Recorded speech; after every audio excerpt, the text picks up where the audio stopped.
Shalom. First and foremost, I want to give all praises, honor, and glory to Yahweh, Bahasham Yahushai, Bahasham Ruach HaKodesh. Double honors to the elders and the apostles of Great Millstone, and peace and blessings to the elect. And today we're going to go into the book of Jeremiah, the 49th chapter. And in Jeremiah 49, the Lord has Jeremiah prophesy concerning concerning judgment against the Ammonites, right, the Edomites, and the those of Damascus, or the Arameans. Now, concerning Edom, as we'll read, that judgment that was pronounced or prophesied by Jeremiah, right, is mainly prophetic, right? That's not something that necessarily came upon Edom during the time of Jeremiah, but the Lord still had him prophesied anyway, because that way it could be fulfilled. All right, and mainly in this time that we're in, and as we go through it, we'll read that part and give the sense of it. So this is Jeremiah 49:1 concerning the Ammonites, as we read in the 48th chapter. That was about the judgment coming against the Moabites. So now concerning the Ammonites, now if we look up here, land of Israel and heathens Bible map, just hopefully they can outline the territory of the neighboring. See, is it here? Okay, here we go. Nice. This will definitely do. So hopefully this this is a good image here. So you can see here, right, you have the kingdom of Judah, kingdom of Israel, kingdom of Ammon, which is east here, and then Moab, which is also on the east of Jordan, and then Edom, which is south, right, southeast of us, and so on, right. So Jeremiah 49, concerning Ammon, thus saith the Lord Yahweh, hath Israel no sons? Hath he no heir? Why then doth their king inherit Gad, and his people dwell in his cities? So what the Lord is asking here is, why are the Ammonites, why are you in the territory of Gad, which is, close to where Ammon was, right? If we look up, I'm going to pull up another map here, say map of Israel Bible. No, not that. Some images. Okay, here we go. So you can see Gad is right here. But being that at this time, remember, the northern kingdom had been taken out of their land. So, you could, the heathens took advantage of that to start taking up some of our territory. So the Lord is asking here, right, are there no more descendants in Israel, right? Does Israel have no more heirs? Wherefore you are now, taking up their territory as though they just cease to exist, and his people dwell in his cities. So why is it then do I see you Ammonites in the territory of Gad? Therefore, behold, the days come, saith the Lord Yahweh, that I will cause an alarm of war to be heard in Rabbah of the Ammonites, and it shall be a desolate heap, meaning I'm going to bring ruin and destruction upon you, Ammonites, and her daughters shall be burned with fire, right? Which is dealing, on a higher level with their cities, like the smaller towns and cities, which are also likened onto like daughters, but also the inhabitants of the people, or the inhabitants of the land. Then shall Israel be heir unto them that were his heirs, saith the Lord. See, so I'm going to bring judgment upon you, and then Israel is going to get back their land from those that took it. Right now, I'll read this from the verse 1 in the NLT. It says, this message was given concerning the Ammonites. This is what the Lord says. Are there no descendants of Israel to inherit the land of Gad? Why are you, who worship Molech, living in his towns? Verse 2. In the days to come, saith the Lord Yahweh, I will sound the battle cry against your city of Rabbah. It will become a desolate ruin of heaps, and the neighboring towns will be buried. Then Israel will take back the land you took from her. See? Then Israel will take back the land you took from her. So, that's the modern English for it. So hopefully it's a bit clearer. Verse 3, Howl, O Heshbon, for Ai is spoiled. Cry, ye daughters of Rabbah, gird you with sackcloth. So it's for those of you in the regions, all right, where the Ammonites were dwelling, it's saying here, howl, lament, mourn, right? Lament and run to and fro by the hedges, for their king shall go into captivity, dealing with the Ammonites, and his priests and his princes together. So your nobility, all the way also down onto your priests and your common folk, you're all gonna, endure this destruction and go into captivity. Wherefore glorious thou in the valleys, right? In the plains, thy flowing valley, O backsliding daughter, that trusted in her treasures, saying, who shall come on to me? So why are you glorying? To the point where you were of the mindset that basically who can bring evil to you, right? Who can come and make you afraid or cause judgment to come upon you. Verse 5, Behold, I will bring a fear upon thee, saith the Lord Yahweh of hosts, from all those that be about thee, and ye shall be driven out, every man right forth. So I'm going to use the neighboring nations to bring fear and terror upon you as they come against you and take you for a prey, and have you flee out of your land, and none shall gather up him that wandereth. So those that are fleeing you're not going to find a place of refuge, right, where they can say, oh, you come and dwell here, for reprieve or for safety. And afterward I will bring again the captivity of the children of Ammon, saith the Lord. Right, so this wouldn't be forever. There's gonna at some point in time the Lord would lift up that captivity.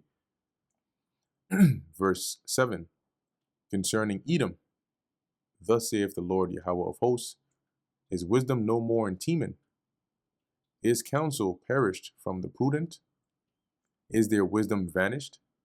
Right, so the Lord is saying, what happened to your great wisdom? Right, now let's look up here, see Temanites in the Bible.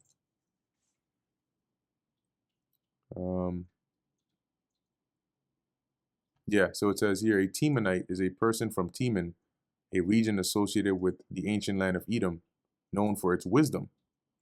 The most prominent Temanite in the Bible is Eliphaz the Temanite, one of Job's 3 friends, who offered him counsel and are mentioned in the book of Job. The term Temanite is also used for the inhabitants of Teman, some of whom were wise, and it is sometimes used as a synonym for Edom in prophetic literature.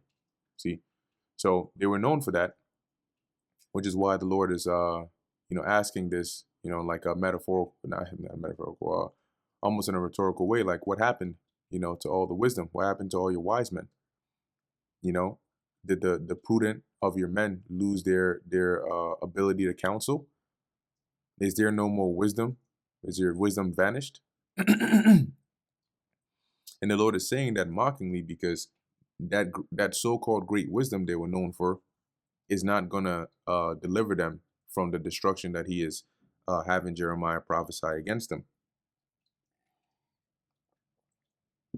In Isaiah 47, I believe it says that evil shall come against thee, and thou shalt not know from whence it riseth, and neither shall you be able to put it off. See? Verse 9, it says, if grape gatherers come to thee, would they not leave some gleaning grapes? So when you deal with, like, even in the law, right, when you have those that come into the field to gather the grapes, they leave a cluster or two, right, or a few. They don't take every single grape off of the trees.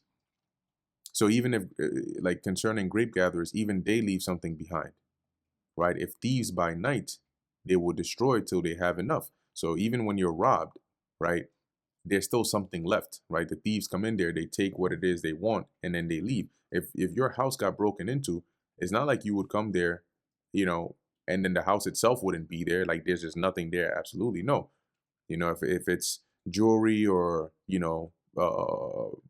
valuables that they want, that would be missing from your house. But like, I don't know, your like your plates, or your cabinets will still be there, right? So it's saying here, grape gatherers, even they leave something behind.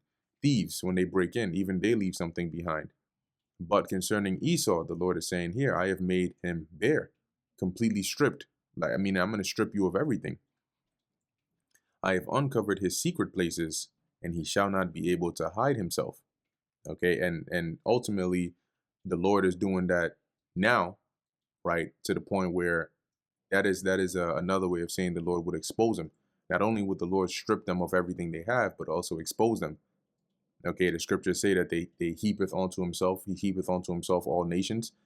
But now he is being seen clearly. The light is being shown upon him, to reveal who he is as the son of perdition. His seed is spoiled, and his brethren and his neighbors, and he is not. So both Esau and his descendants and those of his house, right, as it says, would be spoiled. And when you're spoiled, right, you, like, one example is being made a captive, right? You are considered spoiled. But ultimately, as it says, and he is not, meaning they're going to be cut off. And it mentions the seed, the brethren, and the neighbors to basically, in other words, of saying his house, the whole house of Esau. Leave thy father's children. Now, verse 11 is context switching. Verse 11 is not talking about Esau, right, but rather Israel. Okay, because as it says here, keep in mind, when you jump up to the first verse, thus saith the Lord, right? This is what the Lord said. Who did the Lord say this to? Jeremiah. So you notice when the Lord is speaking about the other nations, he refers to them in, what is it? Third person, right? He, they, them. Okay. Like, for example, dealing with Ammon, right? It mentions, where is it? Their king shall go into captivity and so on. But it mentions he, they, them. Now, in verse 11, as it says, leave thy fatherless children. Thy is another way of saying like you or your. So here, if the one the Lord is speaking to is Jeremiah, then his quote unquote fatherless children will be there of his own people. Plus, the sentiment in verse 11 does not make sense to apply to heathens, considering this whole chapter and the one before it is dealing with judgment against those very heathens. So what the Lord is saying here is that I'm describing to you this merciless judgment I'm going to bring upon these nations. All right, the worst will come upon Esau, Edom, but concerning you, your people, right, as it mentions the fatherless children, which are orphans, you could say, or those without a father, I will preserve them alive. So I'm going to take care of them, and let thy widows trust in me. And the reason is because the fatherless and the widows were those that were the most vulnerable in society, because they would be lacking a provider. So they would be out there on their own, having to fend for themselves. And that signifies or symbolizes Israel. Okay, so the Lord is saying here, concerning you, your remnant, you could say, let them trust in me, right? Because I'll take care of them. But these heathens, they don't have that. They're cooked. Verse 12, for thus saith the Lord Yahweh, behold, they whose judgment was not to drink of the cup have assuredly drunken. So those, referring to Israel, who weren't made for the cup of the Lord's judgment, because the cup represents the indignation or the wrath or the judgment of the Lord. Israel wasn't created for that, though Israel did drink of it because of their disobedience. But the Lord is saying, if for my chosen people, they had to drink of this cup of this judgment as a punishment, and art thou he that shall altogether go unpunished, meaning Esau, Edom, and you who were created to be the wicked, the vessels of wrath fitted for destruction. You were fitted for destruction. Are you expecting to go unpunished? Thou shalt not go unpunished, but thou shalt surely drink of it. You're not going to escape this judgment. Oh, you're going to drink. You're going to drink and be drunken. Verse 13. For I have sworn by myself, saith the Lord Yahweh, that Basra shall become a desolation. Now, being that this is prophecy, Basra here is not referring to the actual geographical land of Basra in the east per se, but it is referring to America or Babylon today, right? Babylon in prophecy, which is synonymous with America. And and as we're reading, you'll find out why. But it says Basra because that was the dwelling, right, of Esau. It was one of the towns in Edom's territory. Okay, just as Babylon is now like the modern day, for example, Basra. Even though you may have other nations that dwell here, you have Israelites here, you have heathens here, but in prophecy, Babylon personifies, symbolizes Esau, Edom. Okay, so so when it says here, Basra shall become a desolation, it's really referring to Babylon. So the prophetic Basra is Babylon, and that's going to become a desolation. As it says, a reproach, a waste, and a curse. So this place, once the Lord brings judgment upon it, it will be a wasteland and a curse, as we've gone through in other chapters in Jeremiah. They shall take up a curse for this place. You know, like, may the Lord do unto you what he did to Babylon, or what he did to America for X, Y, and Z. And all the cities thereof shall be perpetual waste, perpetual meaning continual. But that's not going to be the case for ancient Basra, because we're going to take that territory. The scriptures tell you that we shall possess them and their land, right? Roughly paraphrasing, that land is going to go into the control or dominion of Israel. So it doesn't make sense that that place would be perpetual waste. Verse 14, I have heard a rumor from the Lord Yahweh, i.e. a message, and an ambassador is sent on to the heathen. Now, you know, an ambassador is like one that carries a message, okay? And on one hand, or on one level, you know, the Lord set us up as prophets, and we are not literally, well, I mean, technically, also you do have prophets in the various parts of the world, but the Lord didn't create us and say, like, necessarily commission us to go to the heathen, but the message that we are given is being carried all throughout the four corners and coming into the ears of the heathen as well. And that message is carrying a spirit. Okay, just as the spirit is gathering the Lord's elect and raising up his army, right, spiritually, that spirit is also causing a working in the earth on the minds of these kings and so on, to gather together to prepare for war, right? As it says here, saying, gather ye together and come against her being Edom, or here it's going to be Babylon, but ultimately Edom, and rise up in battle, or rise up to the battle. And what battle is this going to be? The battle of Armageddon, right? The final world war. Because that World War III is a form also of judgment that the Lord is mustering up. Verse 15, for lo, I will make thee small, meaning insignificant, among the heathen, and despised among men. And there, of all the nations, there is none despised collectively by the rest of the nations as much as Esau, Edom is. And you can look at their track record and find out why. Verse 16, thy terribleness hath deceived thee, and the pride of thine heart. Now, when you look up the word terribleness, it goes into like terror, right? Shuddering or horror. And what it means is, you know, they have been causing,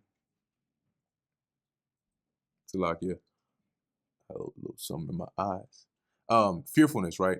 So for so long, as the scriptures refer to them as the hammer of the earth, right? They have been causing, you know, that terror and fear through oppression and wickedness in the earth, okay, along with their pride for so long that they have become deceived into thinking that they're untouchable or they're invincible. O thou that dwellest in the clefts of the rocks meaning like the holes in the rocks, like caves, and that holdest the height of the hill. And I pulled up here Petra, because at the time, right, their actual habitation was that they built into the rocks, okay, whether it was their temples or their homes or so on and so forth. So that's why it looks like this. Okay, here's an image right here where they actually, these are the clefts, right, that you're looking at on the side of the rocks that they actually built into it. All right, this is another image right here. And as it says, that holdest, or your territory, is at the height of the hill, right, at the high parts within those rocks or those hills. Though thou shouldest make thy nest as high as the eagle. So even if you no matter how high you make your dwelling or your habitation, because eagles fly high, right, and oftentimes have higher they put their nests on high places, right. So the Lord is saying here, regardless of that, I will bring thee down from thence, saith the Lord. Okay, and today, modern day, the way they do that in a modern sense is, they build these tall, really tall buildings, these skyscrapers, your your empire state buildings, and their space stations and satellites and so on and so forth. Back then, they set up their dwellings in the high parts of the rocks. Today, it's a modern day, what is a concrete jungle again. But the Lord is saying, regardless of that, He is going to bring you down, okay, down to the ground in judgment. Also, Edom shall be a desolation. Every one that goeth by it shall be astonished. So, on the sense of Edom as a nation, the way they're going to be desolate is by being taken out of the position of power that they're in now and brought low into a position of servitude before ultimately being destroyed. And that's going to be a talk. But also the territory of Edom, right, starting with America, but also their system, the beast system, being destroyed at the judgment of the Lord and the return of Yahushua.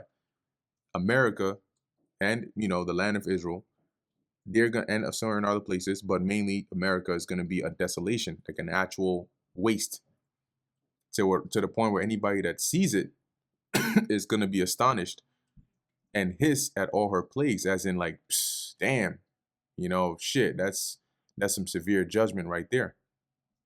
Verse 18, as in the overthrow of Sodom and Gomorrah and the neighbor cities thereof. And what was the overthrow of Sodom and Gomorrah? It was a wicked place where they did a lot of abominable, perverse things and warranted the judgment of the Lord, and He overthrew it by fire and brimstone. And it's the same thing now, right? You have Babylon and really this system, but primarily focused on Babylon because it is the heart, is going to be overthrown. It's a wicked place, right? Practicing perverse things, ungodly things, and it's going to be destroyed by fire. Saith the Lord Yahweh, no man shall abide there, neither shall a son of man dwell in it. And other precepts back up that point of this place not being inhabited anymore. Verse 19, behold, he shall come up like a lion. Now, verse 19, the way it's worded, especially in the KJV, can sound a bit confusing. All right, but we'll break it up like portion by portion so it makes sense. So as it says, behold, he shall come up like a lion from the swelling of Jordan. Now, the he here is referring to the one that the Lord is going to use to bring judgment against Edom.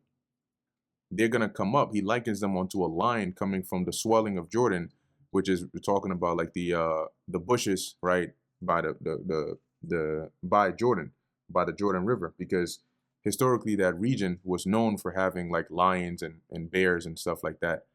So the Lord is like, I'm going to bring an enemy against you, against Edom, like a lion coming from the swelling of Jordan, against the habitation of the strong. The strong here being like the secure place of Esau, his dwelling place that he thinks he's secure in. The Lord is going to bring one against there, right? But I will suddenly make him run away from her. Now, when it says but, you can ignore the but. Really, the Lord is saying here that I'm going to cause them, Esau, Edom, to flee, right? The him here is Esau, to run away from her being their land. Okay. And what the Lord is, that symbolizes judgment or damage happening, because whenever there's war or when there's an invader or when there's danger, what do people do? They flee, even if it's their homeland. So the Lord is saying, I'm going to bring this calamity upon Esau, and who is a chosen man that I may appoint over her, right?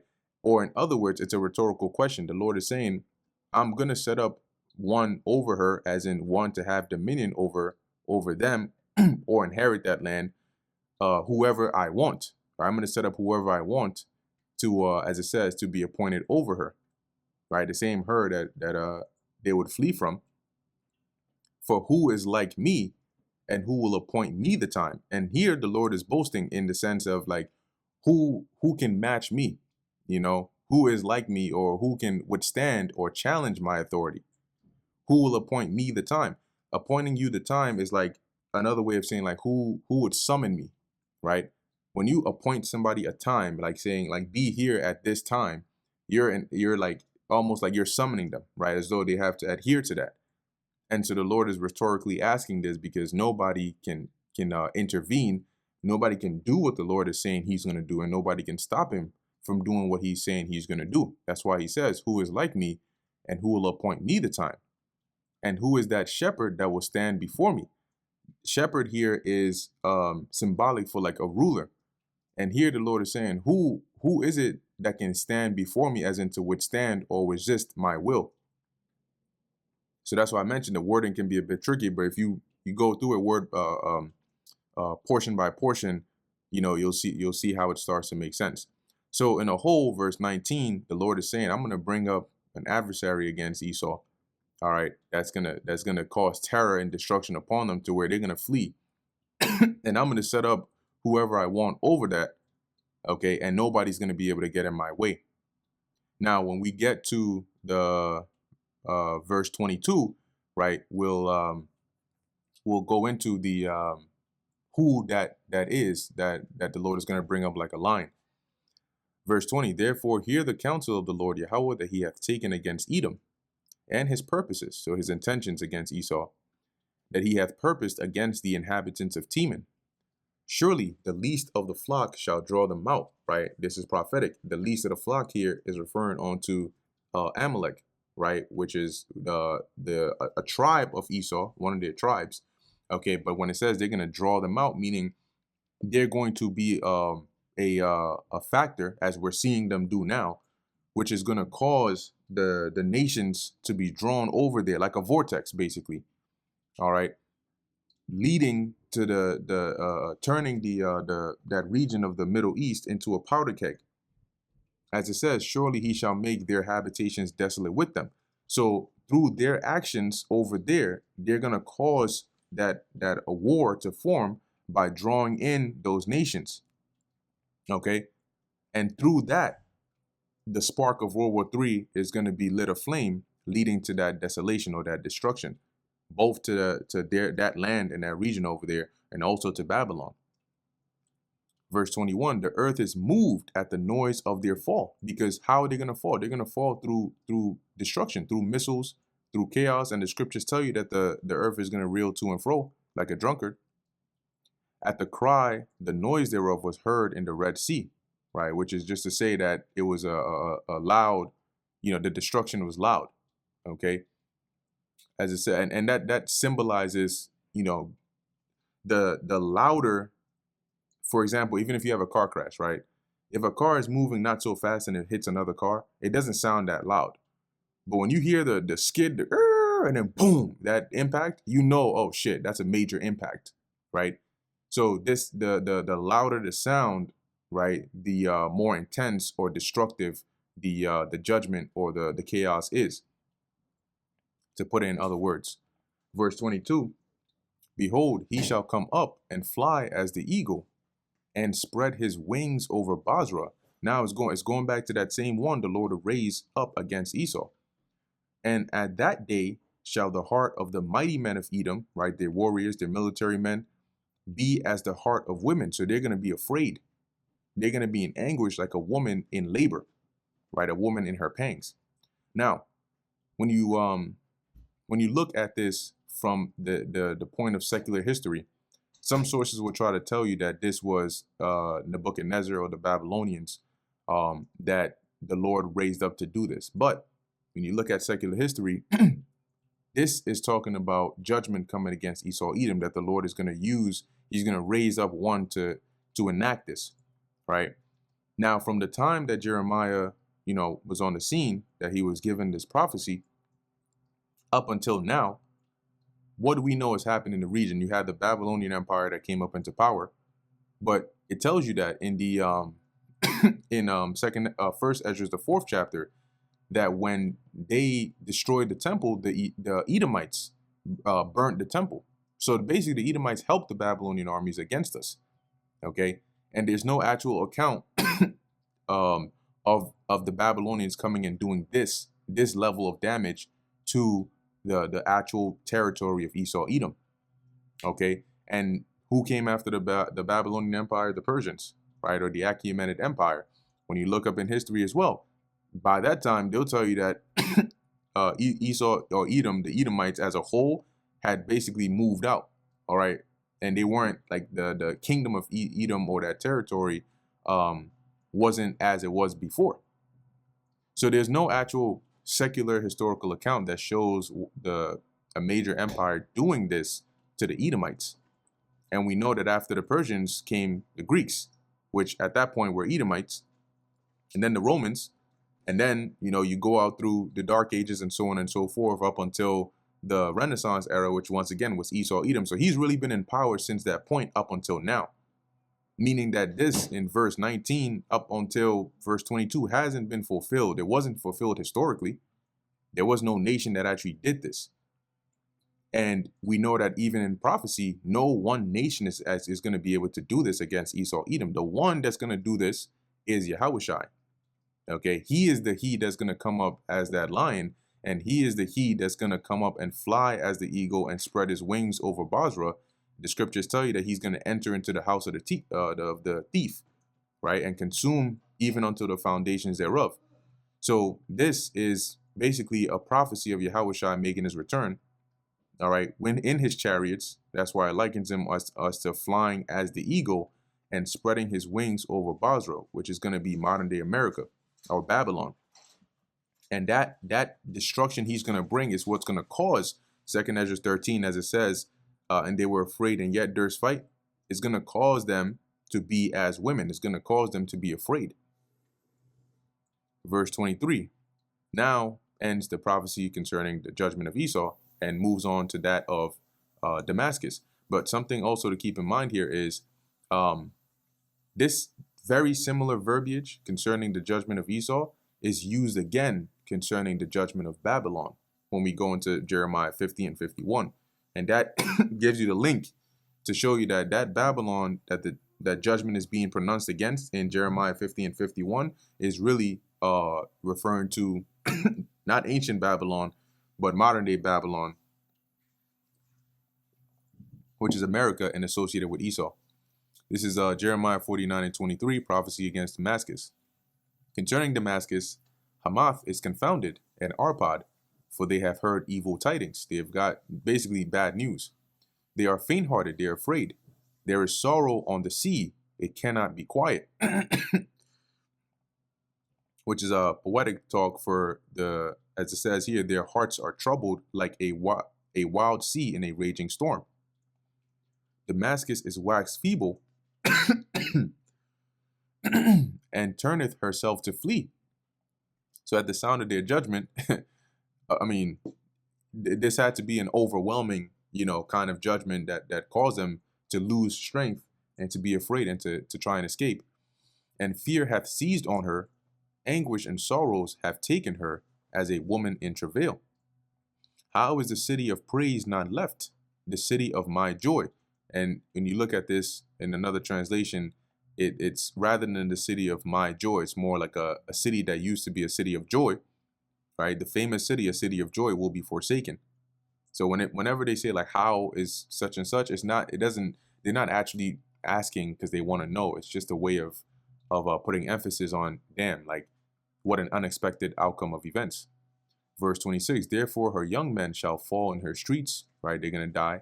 And all the men of war shall be cut off in that day. So they're going to be slain, saith the Lord of hosts. Remember, these are different judgments, right? The Lord pronounced one against Ammon. He pronounced it against Esau. He pronounced it against Damascus. Some of them had their judgments come upon them around that time when Nebuchadnezzar came into the land to conquer. Some the Lord spread out through history at different points in time, and some we know is pending, like Esau, Edom. Verse 27, and I will kindle a fire in the wall of Damascus, and it shall consume the palaces of Ben-Hadad. So we know this had to have been something that happened more historically, because eventually over time, the people in their original habitations moved, right, to where now you have, for example, the actual Hamites dwelling in different regions, right, versus where the region that was originally given to them. Same with Moabites, same with the Ammonites, same with the Edomites. Verse 28, concerning Kedar. Now this is dealing with Kedar, which I think was around the region of, let me just look up Kedar, of Midian, son of Ishmael, descendants of Kedar. Yeah, so somewhere around there, more south of Judah and Edom. So concerning Kedar and concerning the kingdoms of Hazor, which Nebuchadnezzar, king of Babylon, shall smite, thus saith the Lord Yahweh, arise ye, go up to Kedar, and spoil the men of the east. This is like a command the Lord has given to the armies here of Nebuchadnezzar, as it mentioned, to go and spoil them, right? Like a command to take them over. Their tents and their flocks shall they take away, because they were known for having, cattle and flocks and so on, and being like nomadic. They shall take to themselves their curtains and all their vessels and their camels, and they shall cry unto them, fear is on every side. So they're going to take all their goods and spoil them, and there's going to be a cry for fear, to where everywhere they turn there's calamity. Flee, get you far off, dwell deep, O inhabitants of Hazor, saith the Lord Yahweh. For Nebuchadnezzar, king of Babylon, hath taken counsel against you, and hath conceived a purpose against you. Now, when you actually look up here, the Neo-Babylonian Empire, their territory did span all the way south there. So, it is very possible that this judgment against them happened during the time of Nebuchadnezzar. Verse 31, arise, get you up onto the wealthy nation. This is the Lord commanding Nebuchadnezzar's armies to go and invade that of Kedar, or the Ishmaelites in that region. They're referred to as the wealthy nation, that dwelleth without care, saith the Lord Yahweh, which have neither gates nor bars, which dwell alone, right? Because that region was more, had a lot more like desert-like terrain. And their camels shall be a booty, a spoil, and the multitude of their cattle a spoil. So the Lord will give it up into the hands of the Babylonians. And I will scatter into all winds them that are in the utmost corners, so the remote areas, which they were, and I will bring their calamity from all sides thereof, saith the Lord. So it would be inescapable. And Hazor shall be a dwelling for dragons and a desolation forever, meaning for a period of time. There shall no man abide there, nor any son of man dwell in it, because they would for a period of time, they would take over their territory and more than likely carry a good portion of them captive, while a good portion of them fled. Now a prophecy against Elam. The word of the Lord Yahweh that came to Jeremiah the prophet against Elam in the beginning of the reign of Zedekiah, king of Judah, saying, thus saith the Lord of hosts, behold, I will break the bow of Elam, meaning their might, the chief of their might. And upon Elam will I bring the four winds from the four quarters of heaven, which that the four winds represents destruction, and will scatter them toward all those winds. And there shall be no nation whither the outcasts of Elam shall not come. So the Lord is saying he would bring judgment upon them so bad, right, that they're going to be scattered, right? And that scattering, like I described, is usually by means of captivity or fleeing for safety. When people flee, if people of a nation are being attacked, they don't all flee in one direction, right? They flee to the place most convenient for them. That's why it usually describes it as being scattered to like all four winds or all nations. Verse 37, for I will cause Elam to be dismayed before their enemies and before them that seek their life. and I will, meaning they're going to be weak before their enemies. And I will bring evil upon them, even my fierce anger, saith the Lord Yahweh, and I will send the sword after them till I have consumed them. So this is the intent the Lord had against them, to bring judgment upon them until they were consumed to the point of the Lord's satisfaction. And I will set my throne in Elam, and will destroy from thence the king and the princes, saith the Lord. This doesn't mean the Lord is going to go live in the region of Elam, but meaning he would, like when you take a seat to do something, meaning your full attention is upon it, right? Like imagine passing by a certain area and you stop, right, to get something done there before going on. Verse 39, but it shall come to pass in the latter days that I will bring again the captivity of Elam, saith the Lord. So once again, this destruction is not onto the point of them being done away with as a people, right? But the Lord would at some point, raise up or lift up that captivity from off them. And also a part of that setting of a throne also means having like power or dominion over them. And that brings us to the end of Jeremiah 49. As we can see here, a great deal of judgment being pronounced against, a variety of different heathen nations here. So with that, Lord willing, it was edifying to the elect. In closing, I want to give all praises, honor, and glory to Yahweh, Bahasham Yahweh Shai, Bahasham Rechak Kodesh. And until next time, Shalom.